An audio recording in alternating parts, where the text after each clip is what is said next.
Hello there, greetings from Xerxes IT Training and Projects. So in this video I'm going to discuss about a new project called heart disease prediction using machine learning. I know guys, in YouTube there are many uh, the videos are available, okay, thanks to YouTubers, okay, they have practiced this the project, okay, and they have used the heart disease related data set and they have implemented using the different algorithms. We can achieve up to 95% of accuracy, okay, using machine learning techniques. So my main intention of this video is going to be how to use that model, okay, how to prepare the model and how to deploy that model using Django framework. And the students who are from technical backgrounds, those who are planning their mini projects, so they can take up this the project. As far as this session is concerned, this is going to be a bit longer. Maybe I will take 1 hour, 1.5 hour sessions. So bear with me. But you can take home, as far as take home is concerned, you can deploy or you can design and complete the product right from start to finish by following this the video. Okay, so let's dive into the hands-on session. As far as the hands-on session is concerned, already I have trained my model using the different algorithms here. Okay, I'll try to discuss about that in a couple of minutes. But before that one, I think it's very important to know the structure of the data. We'll try to see how the data look like. Then we'll try to implement the different algorithms using machine learning, the technique. As far as my data set is concerned, okay, I have taken this data set directly from the Kaggle. Okay, so you just type heart disease prediction. So you will get in the first link itself, you will get this the data set. Okay, so as far as this data set is concerned, I have the columns like age. Obviously, when you see the variations here in the age, okay, so you can see the people who are more than 40 or more than 35 years age. Most of them are suffering from the heart disease.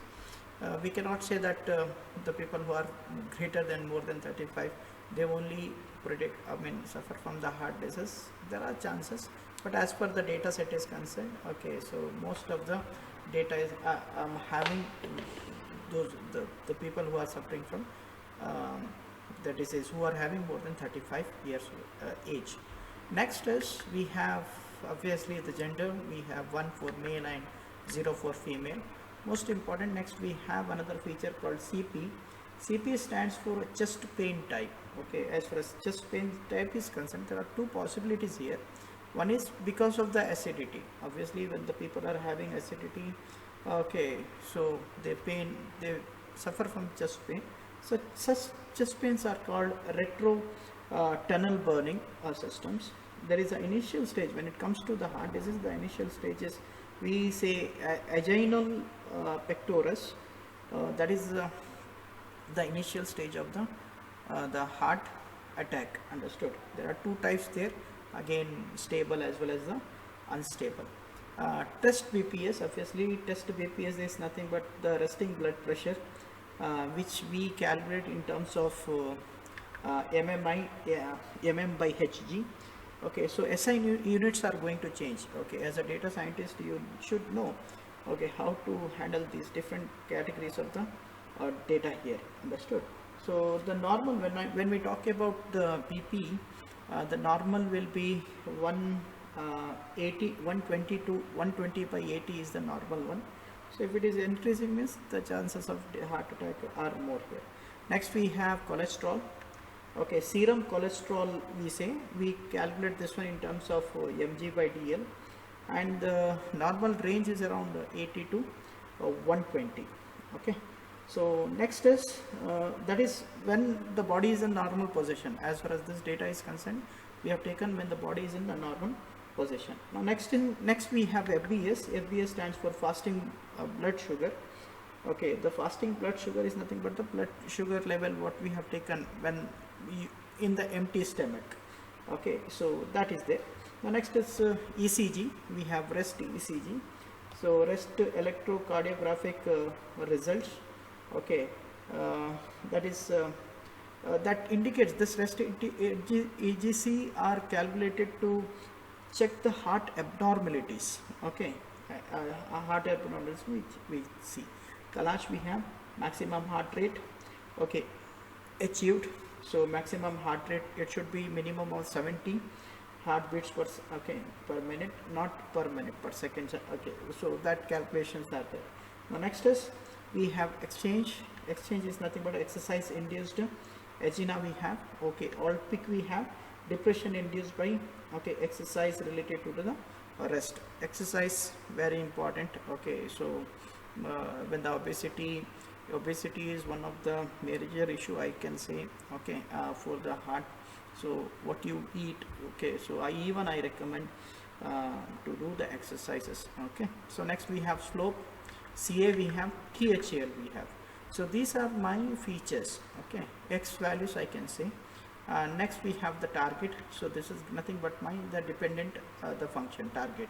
So as far as the target is concerned, again it is in the binary form. So my model is going to give you the result either yes or no here. Understood? Just like next is there are a lot of dimensionalities here. We need to work on that. Okay, we have already worked. I have used a random forest algorithm, linear regression, XGBoost algorithm, and we got different the accuracy. Even you can try with from your end. So what I will do in this today's video, I'll try to design one simple normal the model using this random forest algorithm. Okay, which is my favorite all time. So even we have tried with the other algorithms also. Here other algorithms like we have used linear regressions. Next we have used logistic regression also we have used. Okay, even XGBoost algorithms also we have used here. I'll talk about this one later. So this is my main file. So what I have done here is I have created one simple project folder. Okay, under this project folder I have my data set and I have created the file. Okay, so this is the file. Okay, what I'm going to work on it. So already I have designed just to save the time, because it takes a lot of time for the processing purpose. So these are the libraries what I'm going to use. Don't worry guys, I'll try to share this one either in my GitHub account. If you ping me, even I'll try to share this source code with you. Next, pandas and numpy we required. Joblib to load joblib and pickle, we need to load the file. Okay, or load the model, save the model also. Warnings, sometimes you get the warning also. Okay, while executing the programs. So to avoid the warnings, I'm importing warnings, and this is the warnings dot filter warnings. So whatever the warnings we are getting, I'm going to ignore that one. So I'm going to use logistic regression here. Okay, so for to design the model, logistic regression will not use much what I can say the accuracy. You can try with random forest algorithm also or XGBoost algorithm also. Okay, so next is pre-processing is required. Standard scalar I'm going to use here. Okay, next random to choose the randomly, shuffle, split, and cross validation. So these many libraries are required to process the data here. Okay, so next straight away what I have done, hold on. Okay, so straight away what I have done, I have uploaded my data using obviously the pandas pd.read csv. So this is the file here, heart.csv. So next what I have done, okay, so since if you check the data, okay, trust BPS blood pressure level, so it is in the long format. Okay, long in the sense the data are varying here. Have a look on the BPS. If you compare this 1 to 1.3, okay, so BPS is having very high value here. So what I have taken, so to bring this one, I have scaled that using scalar technique. Okay, so we are going to scale this one using the scalar technique. So what I have done, so I have taken the log of that BPS, the values. Hold on, it's still processing. And so once it is finished, after completing this, okay, let me try to run the next line of code so that I can demonstrate, okay, how the data looks once after taking the log values of your BPS. Since we have a lot of libraries, obviously it is going to take little time here.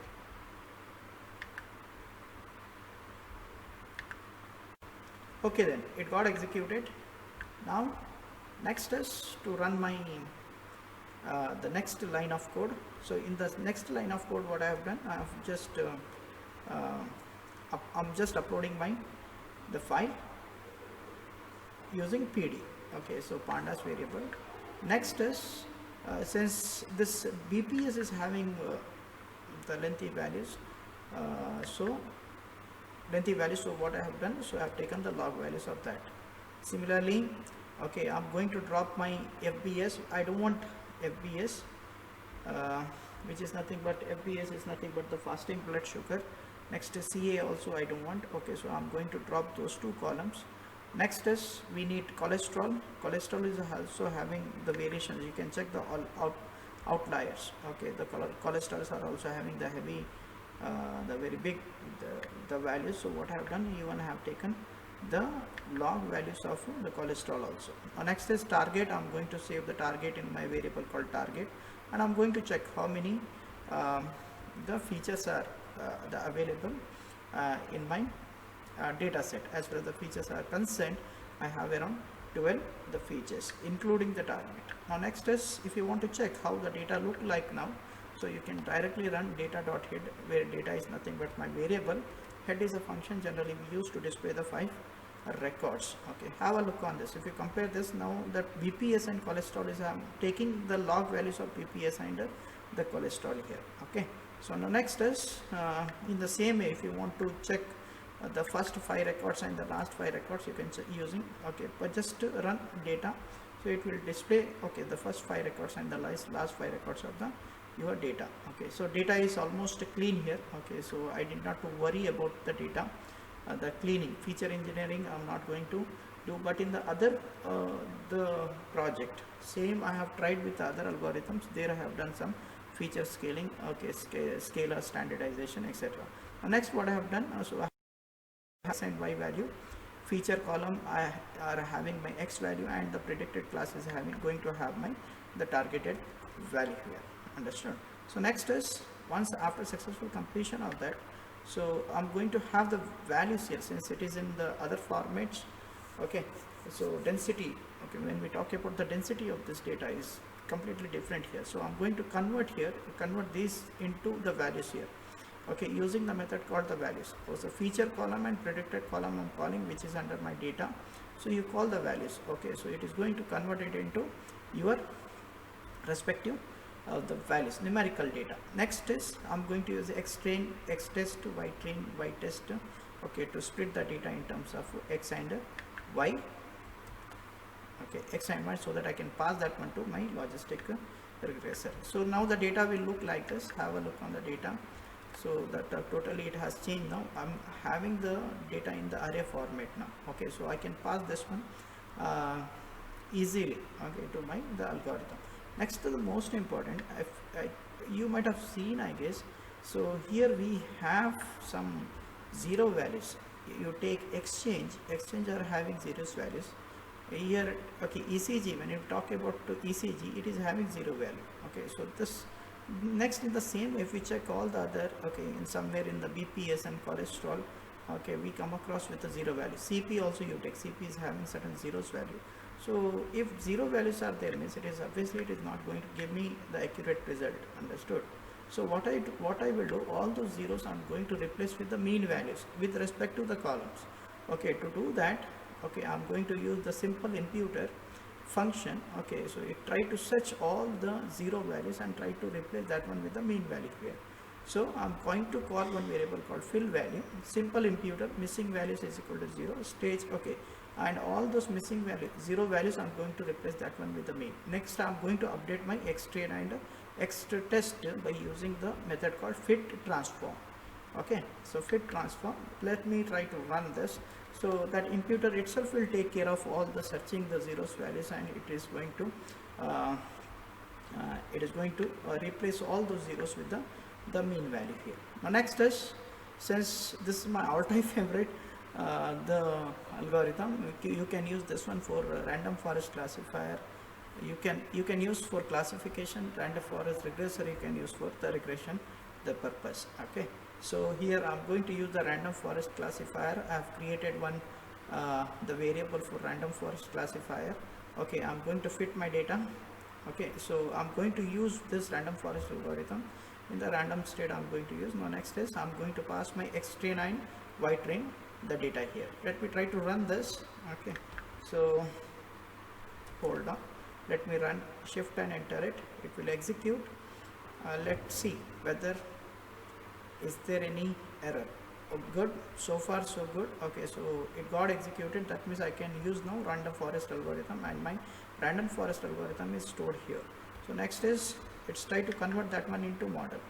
So let's try to convert that one into model now. So I'll use hard.sav. Hard.sav is the name of the file now. So I'm going to call my random forest model, which is nothing but the variable here. Now next I'm going to open this file to save. Okay, so I'm going to save this one in the format of WB. WB stands for write byte. Understood? Suppose after having the model, so if you want to read that model, you can use RB. Okay, so RB is used for read byte. SAV, so if you want to fetch the data sequentially, we generally use SAV technique. SAV or PKL, pickle model also you can use here. Okay, so shift and enter it. That means I got my model now. Model is ready. So if you want to check, you can check here. I think here, have a look on this. So this is the model now. So I can use this model now using the Django framework, okay, to deploy or for the prediction of the heart disease. In the same way, if you check, if you want to read the accuracy, how much accuracy it is going to give me. So you can use load model is a variable. I'm using pickle.load, okay, to call that model, okay, which is nothing but hard.sav, which is stored in the file name now. Okay, I'm going to use RB to read the model. So after reading the model, I'm going to use I'm going to pass my x test data and y test data. Now after passing the y test data to the model, it will try to predict, it will try to classify and gives an accuracy. Okay, and I'm going to print that accuracy using the result. As far as this model is concerned, I'm going to get around 65.93%, which is not good actually. Okay, as far as model is concerned, we can do lot of pre-processing system, or we can perform hyper tuning also.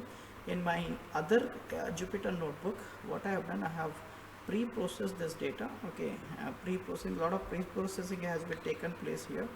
Okay, I have done lot of analysis. Okay, and in the end, what I have done, I have used logistic regression technique, okay, to build my data here. Have a look on this. So if you are interested, you can contact me. I'll try to share this file, okay, through your email. Now next is here what I have done, I have, after a lot of analysis, so I have used logistic regression technique, and it has given me around 85, I guess. Hold on, let me try to check, okay, what value I'm going to get here, accuracy of the model. So yeah, it has given me 86.81% of the accuracy using the logistic regression technique. Anyways, my main intention, all the codes are available in YouTube. Okay, so thanks to again thanking all the YouTubers, because of their effort. Okay, so I was able to because of their effort I was able to design the project. Okay, so the next is, once the model